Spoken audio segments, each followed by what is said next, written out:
Bonjour, Othman Gabardi vous présente. Chaîne spécialisée dans l'électricité industrielle et bâtiment. Sujet sur les démarrages moteurs asynchrones. De démarrage des moteurs asynchrones triphasés, le branchement du moteur, les avantages et les inconvénients de chaque procédé. Démarrage le traite. Démarrage rotorique 2 sens 3 temps. Démarrage rotorique 1 sens de temps. Frage rotorique 1 sens de temps. Fonctionnement de montage. Cet article traite câblage d'alandeur, branchement du moteur, couplage d'alandeur aux deux vitesses. Le schéma de câble s'applique pour un moteur ayant des enroulements spécifiques du même nom. Ce type de câblage permet d'avoir deux vitesses, 50%, 100%, utilisées pour les hôtes de cuisine, les extracteurs, les centrales de traitement d'air. Définition. Est appelé moteur de vitesse à couplage d'alandeur, du nom de son inventeur qui a déposé le brevet en 1897, un moteur qui possède un seul enroulement triphasé et dont le rapport de vitesse est de 1 à 2. Robert Dalander, ingénieur électromécanicien né en Suède en 1870, a donné son nom au moteur asynchrone à deux vitesses qu'il a inventé avec son compatriote Lindström en 1897. Contrôle. Les vitesses les plus courantes sont le moteur Dalander standard à 6 fils et monotension, c'est-à-dire tri 230 volts ou tri 400 volts. En petite vitesse, le couplage des bobinages, enroulement, en série permet de diviser la vitesse par deux paires de pôles. Alimentation en U1, V1, W1 uniquement. En grande vitesse, en couplant les bobinages en parallèle, ils constitueront un seul et même enroulement, une paire de pôles. Alimentation en U2, V2, W2 et point triangle, barrette, en U1, V1, W1. Schéma de puissance. Attention à l'ordre des phases en petite et grande vitesse, afin d'éviter une inversion du sens de rotation au moment du passage de la petite vitesse à la grande vitesse. Schéma commande, test couplage d'alandeur et autres. Dans certaines anciennes machines, le d'alandeur est bitension mais possède 12 fils de sortie. Contrôler un moteur de vitesse à couplage d'alandeur. Par rapport à un moteur standard, les bornes U1, U2, V1, V2, W1, W2 doivent être toutes en continuité. C'est par ailleurs avec cette caractéristique que l'on peut le distinguer du moteur de vitesse à deux enroulements triphasés. Branchement du moteur. Couplage d'alandeur aux deux vitesses. Schéma de principe des enroulements. Du moteur de vitesse d'alandeur. Branchement vitesse INFERIEURE. L1, L2, L3 arrivée ligne 3 phases à U1, V1 W1, U2, V2 W2 libre. Attention, les schémas de cette page sont purement théoriques car il n'existe pas de repères standards et ceux-ci changent au gré des câblages de machines, des marques de commutateurs et du fabricant du moteur. Pour tout V1. La constitution des enroulements d'un moteur de vitesse à couplage d'alandeur étant différente d'un moteur simple vitesse, la mesure doit être faite uniquement sur l'entrée de l'une ou l'autre vitesse, donc entre U1, V1, et W1 ou entre U2, V2, et W2. La valeur de mesure doit être égale entre les trois bornes de chaque entrée, soit U1, V1 égale U1, W1 égale V1, W1 et U2, V2 égale U2, W2 égale V2, W2. Si une différence notable de mesure est détectée, cela signifie une partie ou entièrement en court-circuit d'un enroulement et donc moteur HS. Si la sortie des 6 fils est avec cables au lieu de plaques à bornes, la mesure est exactement la même sur chaque groupe de fils correspondant à chaque vitesse. Moteur de vitesse d'alandeur à 9 fils de sortie. Le schéma est le même que le d'alandeur 6 fils, sauf que les 3 fils du couplage étoile sont sortis pour permettre un démarrage étoile triangle. Branchement et couplage moteur de vitesse, de tension, 12 sorties de fil. Attention, il ne faut pas confondre avec le moteur simple vitesse bitension à démarrage série, parallèle dont le sujet est traité à l'article « Moteurs spéciaux ». Le couplage des deux vitesses pour ce type de moteur n'est plus un couplage d'alandeur, c'est un couplage par inversion de pôle. Couplage en 400 volts vitesse inférieure. Couplage 400 volts vitesse supérieure. Les repères ne sont donnés qu'à titre indicatif car ils diffèrent suivant le fabricant du moteur et la marque du commutateur. De nos jours, ces moteurs ne sont en service que sur certaines anciennes machines bitension. Attention, les schémas de cette page sont purement théoriques car il n'existe pas de repères standards et ceux-ci changent au gré des câblages de machines, des marques de commutateurs et du fabricant du moteur.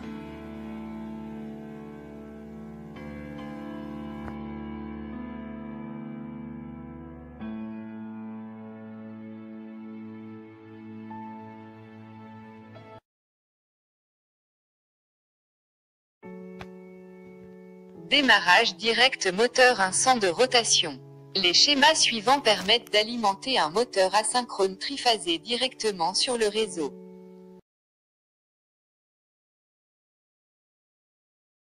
Le moteur est commandé par un bouton marche et un bouton d'arrêt, l'arrêt est prioritaire.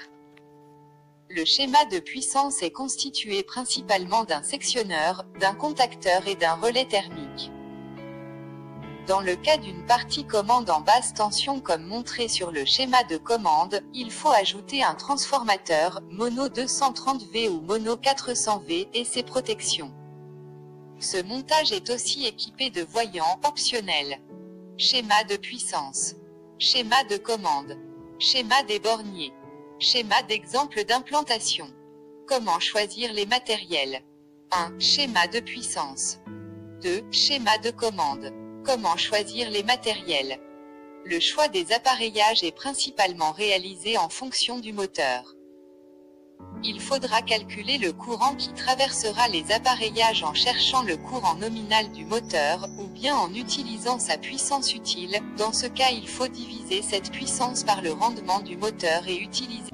Une fois le courant calculé, il ne reste plus qu'à choisir dans un catalogue le contacteur, et ses auxiliaires, le relais thermique.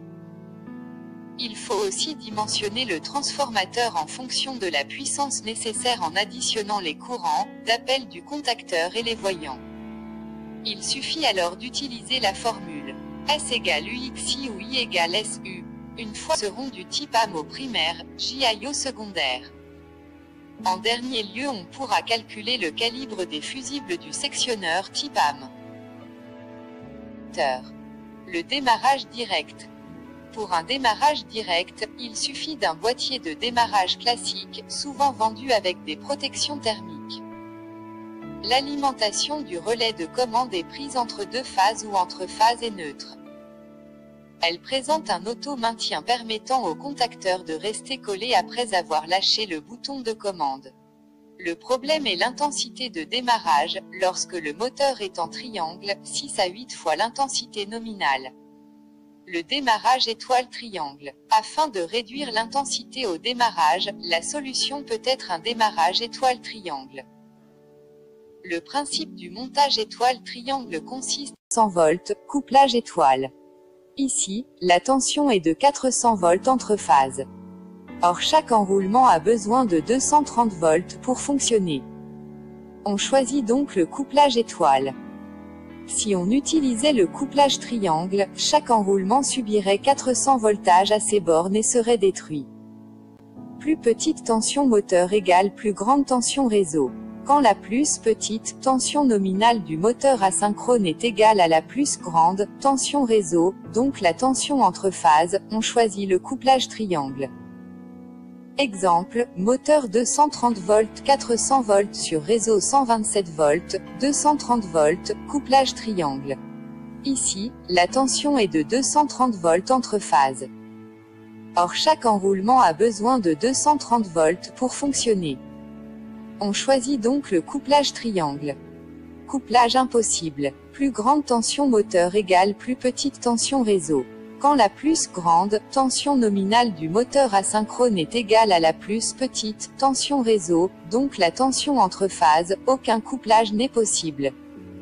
On ne peut pas utiliser ce moteur asynchrone. Exemple, moteur 230 volts, 400 volts, sur réseau 400 volts, 690 volts, couplage impossible. Aucune tension commune. Quand aucune tension n'est commune, aucun couplage n'est possible. Exemple, moteur 127 volts, 230 volts sur réseau 400 volts, 690 volts, couplage impossible, moteur détruit. Parenthèse fermante. Point. Par ailleurs, un moteur asynchrone 400 volts, 690 volts n'aura jamais assez de tension à ses bornes avec un réseau 127 volts, 230 volts, quel que soit le couplage. Exemple, moteur 400 volts, 690 volts sur réseau 127 volts, 230 volts, couplage impossible. Barrette de couplage, étoile ou triangle. Le couplage étoile ou triangle d'un moteur asynchrone se fait à l'aide de barrettes sur la plaque à borne. Couplage étoile-triangle pour moteur asynchrone, position des barrettes. 2 barrettes sont nécessaires pour le couplage étoile. 3 barrettes sont nécessaires pour le couplage triangle. Idée astuce pour retenir les barrettes de couplage. Couplage étoile, barrettes horizontales comme les branches du E majuscule de étoile. Couplage triangle, 3 barrettes comme triangle. Couplage d'un moteur asynchrone en pratique. En pratique, le couplage étoile-triangle peut ressembler à cela. Barrette de couplage triangle pour moteur asynchrone. Barrette de couplage étoile pour moteur asynchrone. Exemple de moteur asynchrone. Le moteur asynchrone n'existe pas que dans les cours d'électrotechnique. Voici une plaque signalétique d'un moteur asynchrone de puissance 740 watts, égale un cheval vapeur. Moteur asynchrone 220 volts, 380 volts. Plaque signalétique du moteur asynchrone. On reconnaît les anciennes tensions réseau 220 volts et 380 volts, aujourd'hui, 230 volts et 400 volts, le COSFI, les couplages et la puissance. On peut brancher, couplage étoile, ce moteur. Exemple, moteur 230 volts 400 volts sur réseau 127 volts, 230 volts, couplage triangle. Ici, la tension est de 230 volts entre phases. Cet article traite démarrage direct moteur 200 de rotation. Les schémas suivants permettent d'alimenter un moteur asynchrone triphasé directement sur le réseau. Le moteur est commandé par un bouton marche avant, un bouton marche arrière et un bouton d'arrêt. L'arrêt est prioritaire. Le schéma de puissance est constitué principalement d'un sectionneur, de 2 contacteurs équipés d'interverrouillage et d'un relais thermique.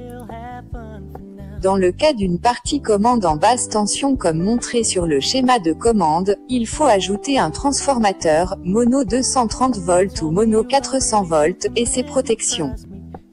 Ce montage est aussi équipé de voyants optionnels.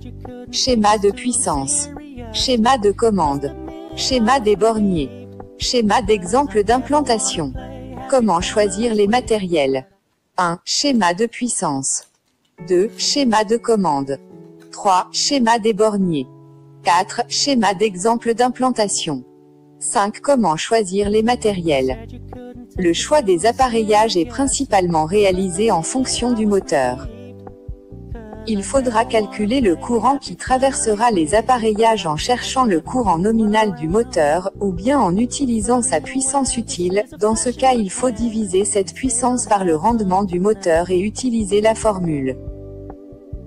Une fois le courant calculé, il ne reste plus qu'à choisir dans un catalogue les 2 contacteurs qui doivent posséder un interverrouillage entre eux, c'est-à-dire une protection mécanique pour éviter l'appui sur les 2 contacteurs en même temps. Ils sont vendus en bloc, les auxiliaires des contacteurs à choisir en fonction du nombre de contacts souhaités, dans notre cas 2 auxiliaires composés de un NC et un NO, le relais thermique.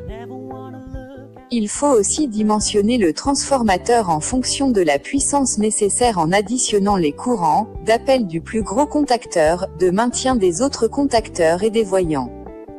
Il suffit alors d'utiliser la formule. Une fois la puissance du transformateur choisie, il faut calculer les fusibles en conséquence, toujours en utilisant la formule S égale UXI. Les fusibles seront du type AM au primaire, GI au secondaire. En dernier lieu, on pourra calculer le calibre des fusibles du sectionneur type AM.